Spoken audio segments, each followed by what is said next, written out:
Bon alors aujourd'hui, regardez, on se retrouve devant, c'est marqué là-bas et c'est marqué aussi là, au Luhmann Museum. D'ailleurs, il est là, hein, l'immense Luhmann. Et du coup, on va aller voir ce musée. C'est un musée automobile. Et déjà, d'aspect extérieur, c'est plutôt sympathique, c'est joli. Donc on va aller voir ce qu'il y a à l'intérieur. Je pense que ça va être assez sympa, mine de rien. Bon alors du coup, regardez, on vient de rentrer du coup dans le musée. Merde, attends, c'est marrant le petit truc là-bas, là. Et du coup, de ce que Nino m'a dit, c'est une expo temporaire. Ici, en tout cas, regardez lui là. Et il est mal en point, hein.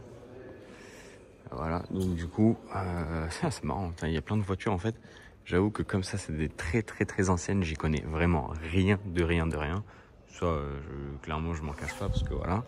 Mais il y a quand même des voitures assez marrantes, entre guillemets, esthétiquement. Enfin, je sais pas, ça, je trouve ça marrant. Les roues de vélo, un peu la forme que ça, on dirait un peu une baignoire, genre. Enfin bref. Mais non, franchement, il y a des trucs assez drôles. Après, on n'est pas là pour rire, hein, clairement, mais il y a plein de voitures. Regardez, ça c'est quand même comique comme forme extérieure. Enfin bref, je pense qu'on va aller voir aussi le reste. Il y a déjà de quoi faire ici, hein, clairement.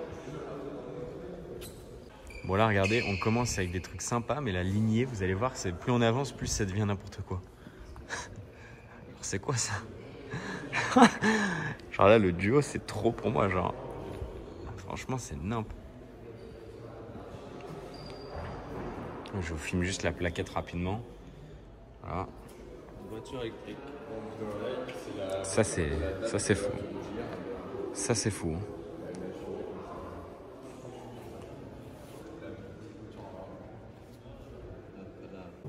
Bon alors là, regardez, on a une De Dion bouton, comme c'est marqué aussi là. Enfin, De Dion bouton, c'est marqué là, hein, mais voilà. Et regardez ça ici, là, c'est ultra stylé en vrai. Rouge et doré comme ça là, c'est violent hein, comme config. Voilà, on a des nouvelles arrivées. Regardez la taille. C'est une Benz.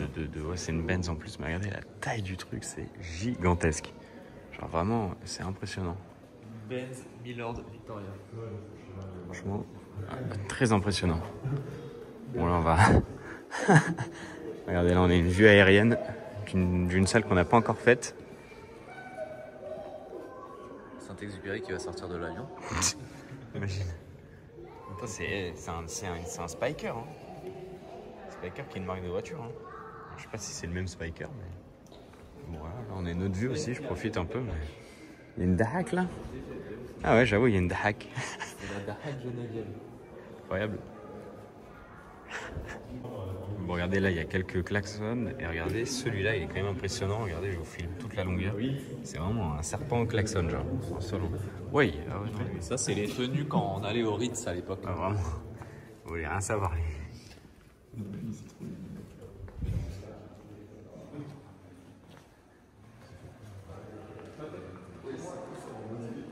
Bon, là, on rentre déjà dans les périodes où on reconnaît un peu plus les voitures. On a des voitures qu'on connaît un peu plus. Il y a la monitrice de l'école dans mon épaule. Ah ouais, non. Ouais, non, j'avoue, ça, c'est trop pour moi, ça. Ouah, c'est incroyable, en vrai. Ouah, c'est vraiment les voitures dans Bob l'éponge, genre. C'est trop. Je vous filme ça parce que regardez à l'intérieur, comment ça a l'air confort. Enfin, franchement, ça a l'air bien, on se croit à Versailles, genre. C'était stylé, quand même. Putain, la taille de la cabine. C'est trop, en vrai. C'est vraiment trop ici. Merde, la Prius.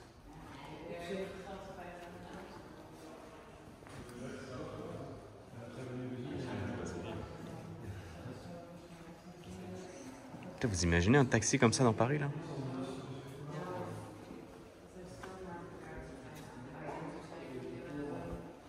Une A2, une Paparodi par Breguet. C'est une sacrée gueule, hein. Donc voilà, on a une POF de ce qu'on pouvait vivre les années folles. Et du coup là on a les voitures dans lesquelles on a pu monter là, dans le délire. Merde, baguette. Voilà, on doit être dans les mini voitures parce que regardez là, c'est que des toutes petites voitures. Et vraiment toutes petites. Et là on a vraiment Ah ouais. Alors, Bino. Alors,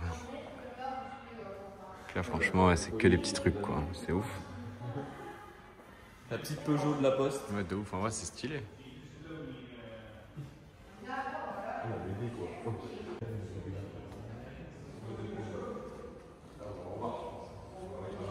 C'est ouf de se dire que tout ça, c'est que des marques. Bon, Studebaker, on en voit un petit peu encore. Mais c'est que des marques, genre, j'en avais jamais vu avant, genre. C'est ouf. Franchement, c'est ouf. Bon, encore des Hudson Commodore et tout, j'en ai déjà vu. Même Nash, ça j'en ai déjà vu aussi. Mais genre, bon, Austin aussi, en vrai.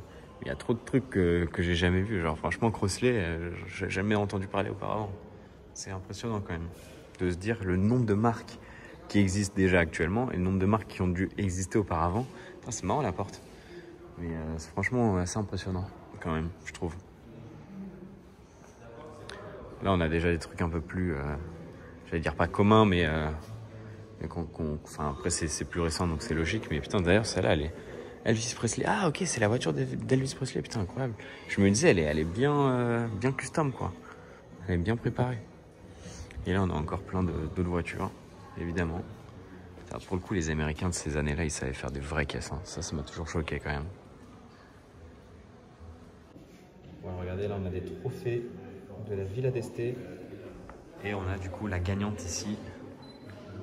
Et on sait pourquoi, parce que bah, c'est une Pegaso. Et c'est quand même un truc de fou, clairement. C'est exceptionnel comme voiture.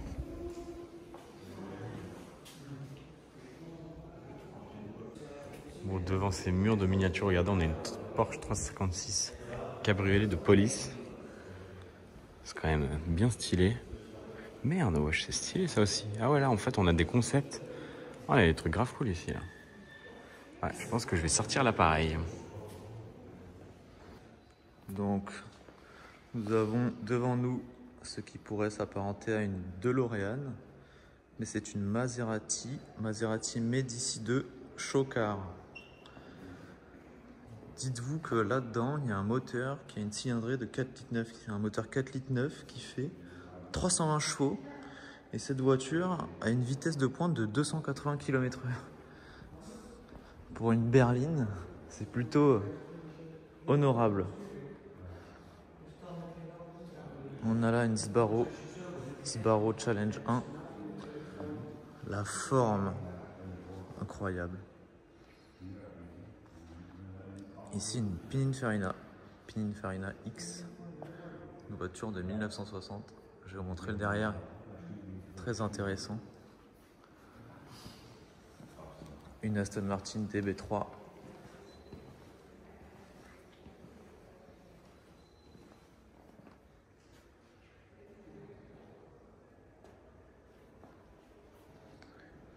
Voilà le profil de la Pininfarina X. Ici, on a une somptueuse Lagonda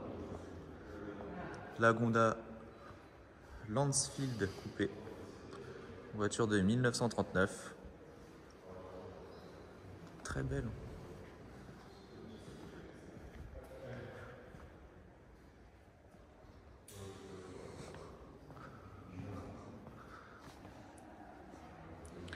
Ici, on a une petite Fiat 8V, démon rouge. Au vu de la configuration de couleur, elle porte bien son nom. On notera le toit panoramique sur cette voiture. Là, on a deux voitures qui sont assez intéressantes, puisqu'on a une petite Abarth, une Abarth 209A coupée. Donc une petite voiture, et juste à côté, on a une énorme Rolls-Royce Silvervice Long Wheelbase spécial salon Vignal. Ils auraient pu faire plus court pour le nom. Le nom est aussi long que la voiture. Vraiment, quand on compare entre les deux, la taille est très différente. Ici, une voiture de course, une voiture de rallye plus précisément. Toyota Celica coupé GTTS. Ici, on a un petit hot-road.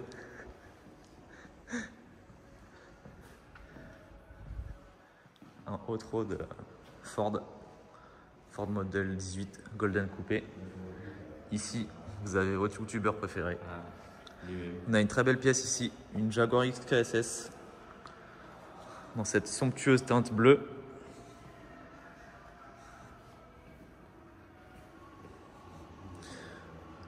Le petit porte-bagages qui va bien pour partir.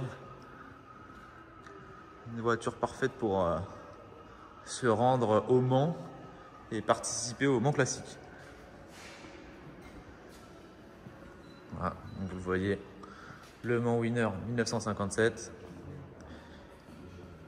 Il s'agit d'une Jaguar Type D.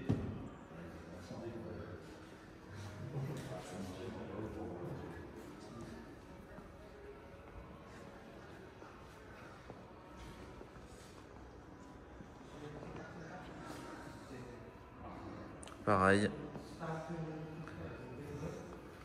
Une autre voiture qui a vaincu au Mans. Celle-ci, c'est une Lagonda V12.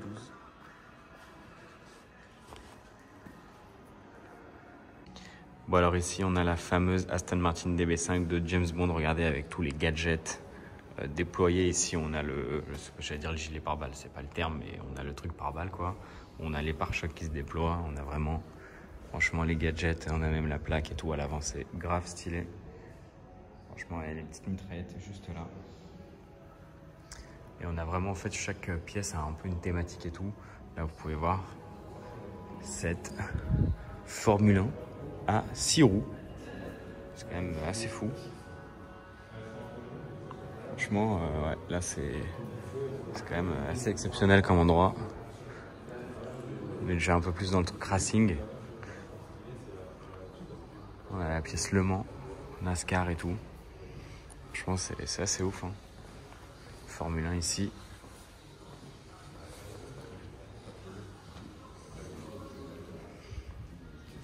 Ah là, la Toyota NASCAR, c'est grave stylé aussi.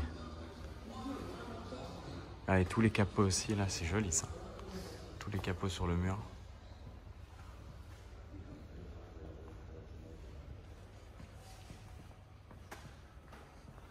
On voit pas souvent.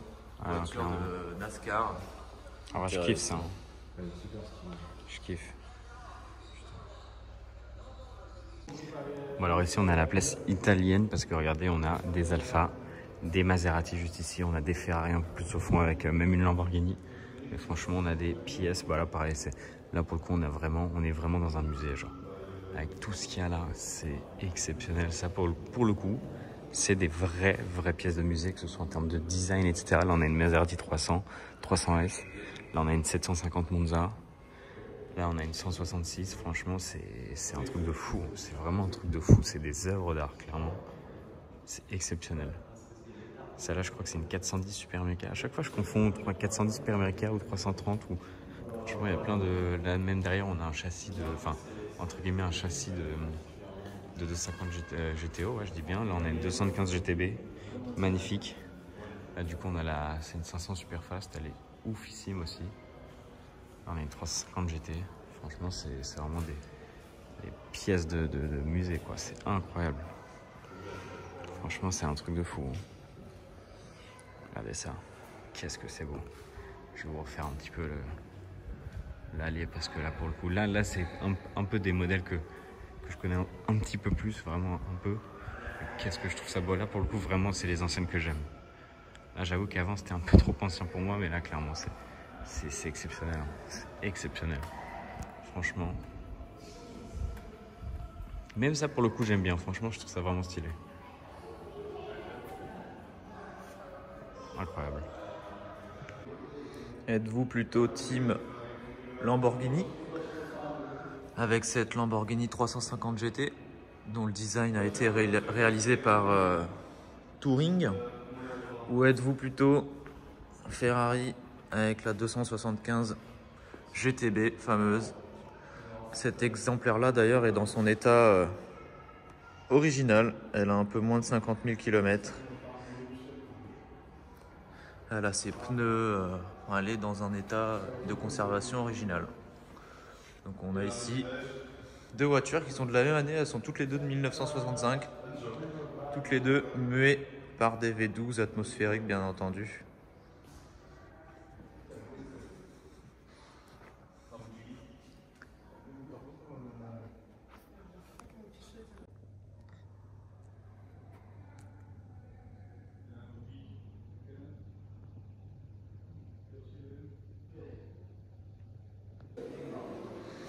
Et là, c'est le paradis de notre ami Nino, avec tous ces vélos d'époque.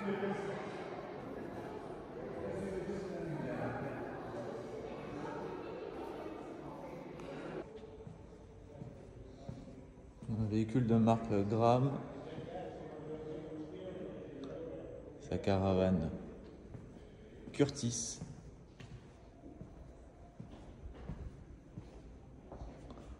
C'est un convoi qui est très imposant.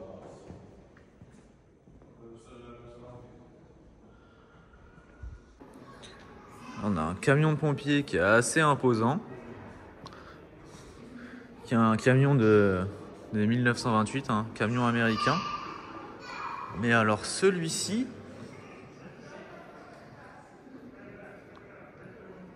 il est immense. Bon là j'ai repris les flambeaux parce qu'apparemment... Ouais, ah oui, non. Ouais. Ouais, c'est quoi ça? Non, oh, ça gros, je le roule tous les jours. Oh, ouais. Ah ouais, non, c'est quoi ça? Oh non. Mais imaginez... Non mais franchement, imagine tu vois ça dans les rues de Paris, genre. Oh non, c'est trop pour moi. Oh non, c'est trop pour moi là. Pour le nettoyer les roues. Ouais. Ouais, c'est exceptionnel en vrai. Le combo là, il est fou. Voilà, du coup, on a toujours un peu du décor. Et en fait, ce qui est bien, c'est qu'il y a des voitures, il y a un peu beaucoup de décors, un peu d'histoire automobile aussi dans tout ça, donc c'est plutôt cool. C'est très stylé. Et là, on a une Mercedes 500K. Exceptionnelle aussi, ça. Ça, c'est incroyable, vraiment. Une voiture qui a gagné à Pebble Beach en 1994 et en 2006 également. Et elle le mérite amplement. Regardez, là on a des carrosseries encore de folie. Franchement, on a une Auburn. Ah, même là, c'est stylé le display qu'ils ont fait. Bon, en grand angle, là, malheureusement, la lumière est pas top, mais super joli comme display. Regardez. Une Duesenberg.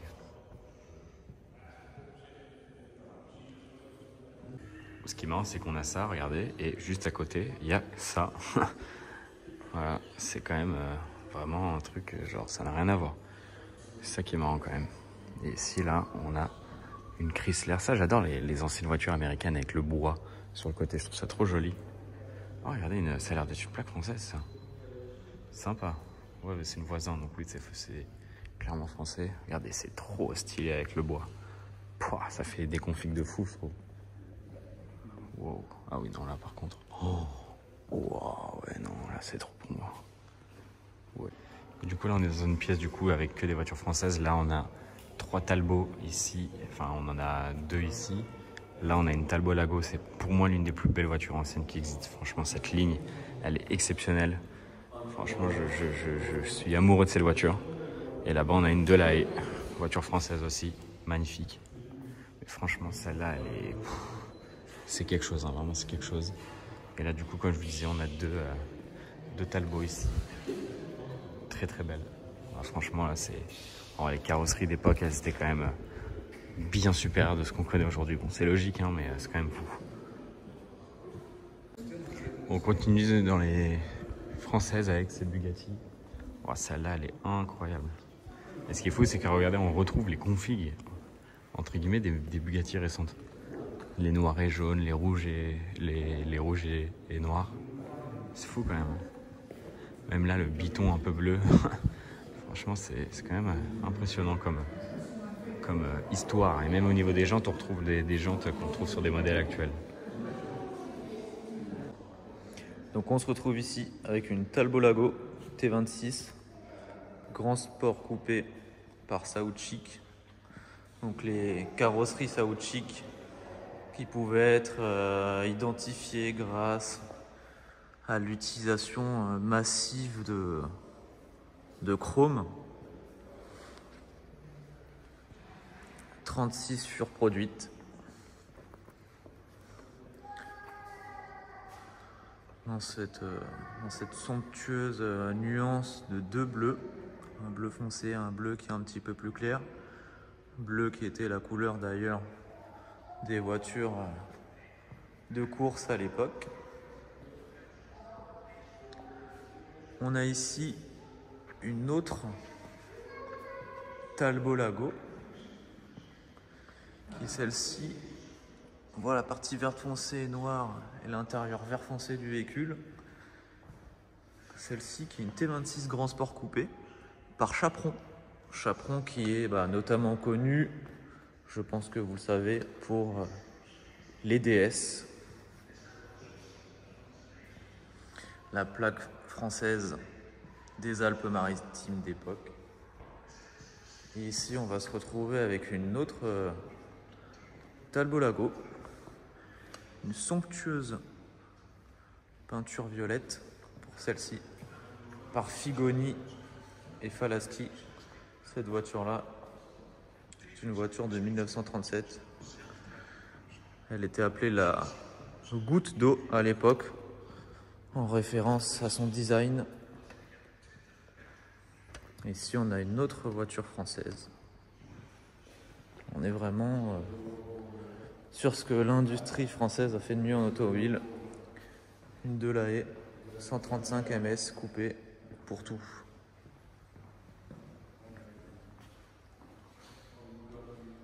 Vous connaissez sans doute l'Aveyron Black Bess, qui est noir avec ses motifs dorés.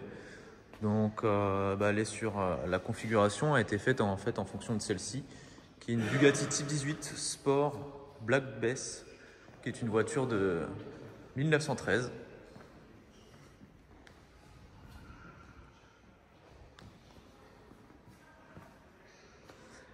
Et on va le voir sur les autres Bugatti.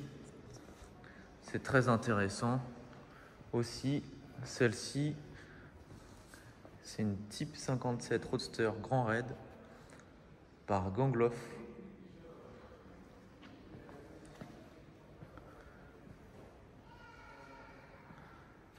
Cet intérieur revêtu de cuir somptueux. On remarquera aussi le double bosselage avec les appuis-têtes. Très marrant. Et ici pareil, c'est pas la Chiron profilée, mais elle s'appelle profilée aussi. C'est la Bugatti Type 50T Coach, voiture de 1932.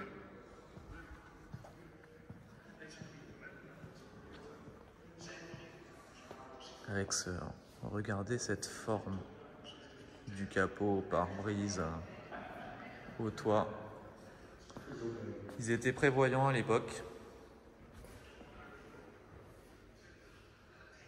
On a ici une autre Bugatti, une Type 54 Bachelier Roadster.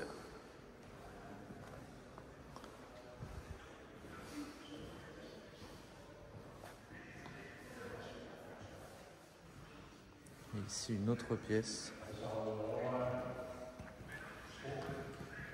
une Type 43 1929, participé a eu quelques succès à la Targa Florio à l'époque.